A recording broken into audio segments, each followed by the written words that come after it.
Bienvenue dans cette vidéo concernant la nouvelle lune en Capricorne du 11 janvier. C'est la première nouvelle lune de l'année 2024. Une nouvelle lune par conséquent qui va comme marquer toute cette année qui nous attend. Une très belle année à tout le monde, même si dans les astro-oracles j'ai pu vous le souhaiter. Donc voilà, on va commencer quand même par les bases.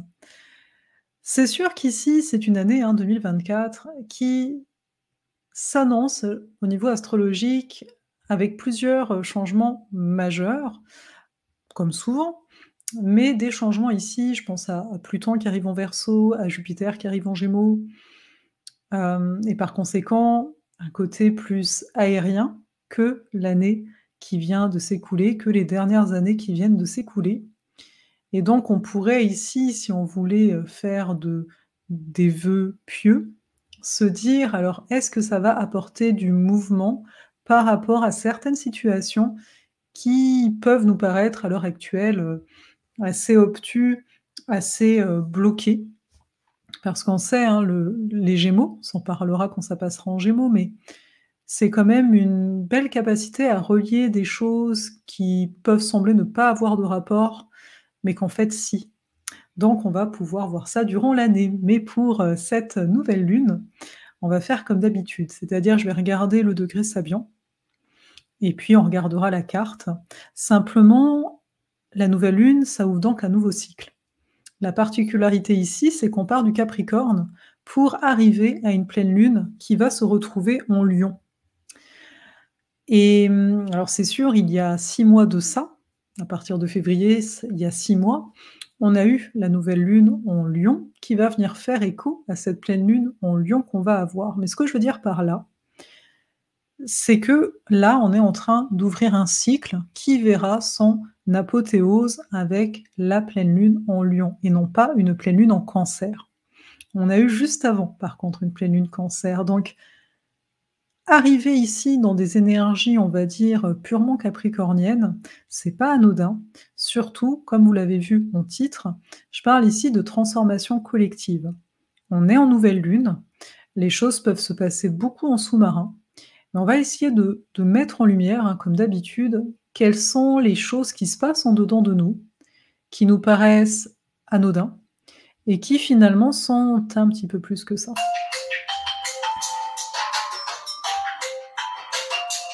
On va regarder cette fameuse carte du ciel.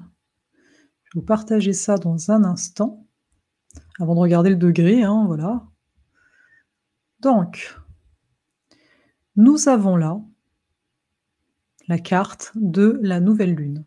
Pour rappel, les cartes de nouvelle et pleine lune, on ne considère pas les maisons astrologiques. Ce qui va réellement compter, c'est les signes du zodiaque qui sont ici présents. Donc, là, nous avons le soleil et nous avons la lune. Donc, c'est la fameuse nouvelle lune, on voit qu'il est au 20e degré, donc au 21e degré du Capricorne. Donc là, on va regarder ça tout de suite ensemble. Alors, que nous dit le 21e degré? Donc le fameux degré Sabian, quelle est la symbolique qui est présente ici pour nous? Ça nous dit une course de relais, tout simplement. Donc ici, on peut se dire d'accord, donc c'est une course, c'est une compétition, mais c'est une histoire de relais. Donc on est en équipe. Vous savez, c'est là où on se passe le bâton et compagnie. Le fameux bâton, je pense qu'on appelle ça comme ça. Et là, on se dit d'accord, quel est le lien avec cette énergie capricornienne et cette histoire de bâton de relais? Déjà, on le voit, c'est une équipe. Je trouve ça intéressant parce que le Capricorne, ça va nous parler de la société, ça va nous parler du collectif, mais dans le sens quelles règles on a mis en place par rapport dans quelles règles on a mis en place par rapport aux lois qu'on a mis en place. Donc, il y a quand même une notion de respect aussi de ces lois. Et là, dans une course de relais, on a donc, ok, on est en compétition, mais on est aussi au milieu de cette compétition en équipe. Ça pourrait nous faire écho ici, si on travaille en croix, au signe de la Balance et du Bélier, là où on a l'axe des nœuds, donc de se dire qu'on forme quand même une équipe en tant que telle.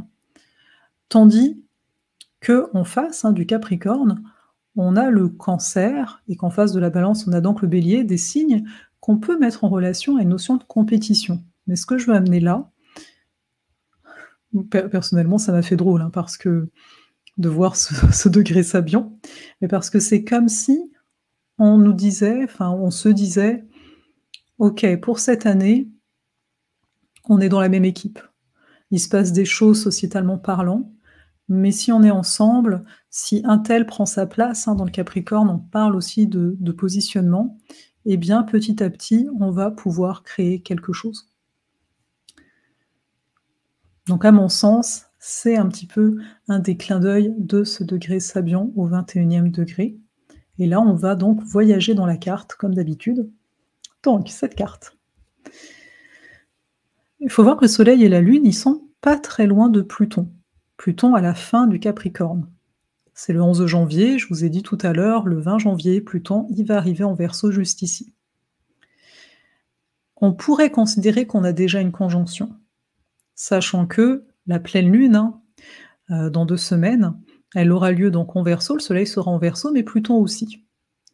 Donc ici, la dynamique, on pourrait se dire, on laisse aller certaines structures, on permet à certaines habitudes aussi de mourir. Une lune Capricorne, il y a un besoin de structure, il y a un besoin d'avoir le contrôle pour se rassurer et compagnie. Avec Pluton pas loin, il y a une histoire de laisser mourir certaines choses. Accepter que certaines structures ne sont plus valables par rapport alors au nouveau cycle d'un mois qui arrive, mais aussi par rapport à toute l'année qui s'en vient. Je ne sais pas pour vous, mais ça nous fait, enfin moi, ça me fait penser vraiment à un dépouillement. On a travaillé ça pas mal, je trouve, pendant l'automne dernier. Mais là, c'est comme si c'était comme pour marquer qu'il y a bel et bien des choses à laisser de côté. Ce Soleil et cette Lune sont en bon aspect à Uranus. Uranus Taureau. Donc, pour moi, ça vient appuyer cette notion de collaboration avec les autres, mais avant tout, la libération, d'un point de vue personnel, de certains karmas, karmas de groupe, karmas peut-être même transgénérationnels, et d'observer, peut-être beaucoup plus fort qu'habituellement, les conditionnements. Donc de remarquer que telle habitude, telle attitude, tel comportement, je me suis définie à travers ça, mais en fait, c'est en raison du contexte que j'ai eu, c'est en raison du conditionnement global que j'ai eu. Donc voilà pour ça. Aussi, et pour moi ça c'est vraiment le point central qui me faisait dire qu'il y a une transformation collective, mais quelque part, s'il y a transformation collective, il y a aussi une crise identitaire, hein, en arrière-fond, parce que le Soleil et la Lune sont au carré des nœuds lunaires. Donc ici on a le nœud nord, et là en face on a le nœud sud. Donc ici il y a un aspect de tension.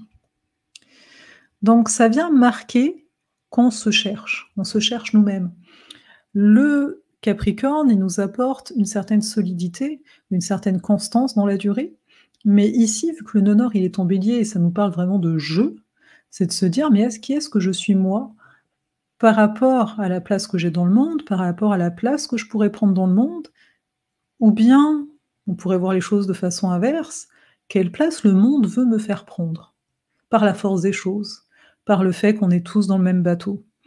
Et donc, il y a à la fois cette interrogation de à quel point je suis conditionnée par le collectif, et à la fois ce questionnement de comment moi je vais pouvoir initier quelque chose qui va me respecter. L'énergie Capricorne, on recherche une forme de respect qui va se situer à différents endroits en fonction de nos valeurs, mais en même temps d'arriver donc à mettre le doigt sur quelque chose qui nous corresponde vraiment.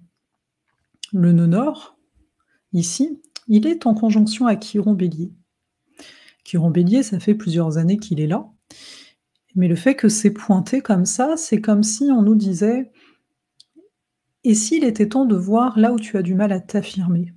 Et s'il était temps de voir Là où peut-être, on aurait besoin de patience parce que les choses se construisent aussi avec le temps et que quelque chose que tu vas commencer maintenant, vu qu'on est beaucoup dans des énergies capricorniennes, bah, va pouvoir être solide si tu arrives à être patient, si tu arrives à garder une certaine direction, un certain sens. Pourquoi je dis ça comme ça? Parce que ce qui maîtrise, hein, le Bélier, c'est Mars et Mars ici, il est en Capricorne. Donc ça nous dit bien qu'il y a un cadre. On doit être motivé par une nouvelle structure, peut-être par des nouvelles règles, mais aussi de faire en sorte de nous donner un cadre. Là, c'est plus un point de vue personnel, donc peut-être ça vous parlera pas, mais dernièrement, je suis beaucoup pardon, en relation avec le temps. J'en parlais dans l'astro-oracle, enfin j'en parle dans l'astro-oracle de la semaine du 8 janvier, mais il y a vraiment quelque chose avec le fait de respecter le temps, de me donner de l'espace aussi d'un point de vue personnel, d'observer qu'est-ce que je fais ou ne fais pas, Mars, de mon temps et de voir que c'est une denrée qui est précieuse, que c'est une denrée qui est importante. C'est une denrée qui est importante, en fait, actuellement, du point de vue pour s'aligner avec qui l'on est. Le fait donc là, je reviens ici avec le nœud nord, Chiron, on voit que c'est pas évident. On voit que c'est difficile, que d'être en relation avec, réellement, nous. C'est pas forcément facile d'oser, il y a des peurs, et si j'y arrive pas? Et si je suis pas à la hauteur? Et si c'est un échec? Et là, c'est un petit peu de se rappeler que Rome ne s'est pas fait en un jour et que chaque action que je vais mettre dans une direction, au bout d'un moment, ça va porter ses fruits, ça va ressembler à quelque chose. Je dis ça parce que là, le fait que tout ce beau monde-là est en Capricorne, ils sont gouvernés par Saturne et Saturne, il est en Poisson. Donc c'est un peu cet aspect-là. Ça ressemble pas forcément à grand-chose. On a des aspirations, on a envie d'y croire et j'espère bien qu'on y croit ici, le plus qu'on peut, hein. Après, c'est correct aussi d'avoir des journées où ça va pas. Mais un Saturne Poisson, ben, je vous l'ai déjà dit, hein, les règles du jeu, elles sont pas bien claires. Mais on a ce nœud nord Bélier qui dit: «Bah, ouais, mais s'il était temps de créer des règles par rapport à toi». «Ouais, mais j'ai une blessure, qui je suis moi, pour ci ou pour ça?»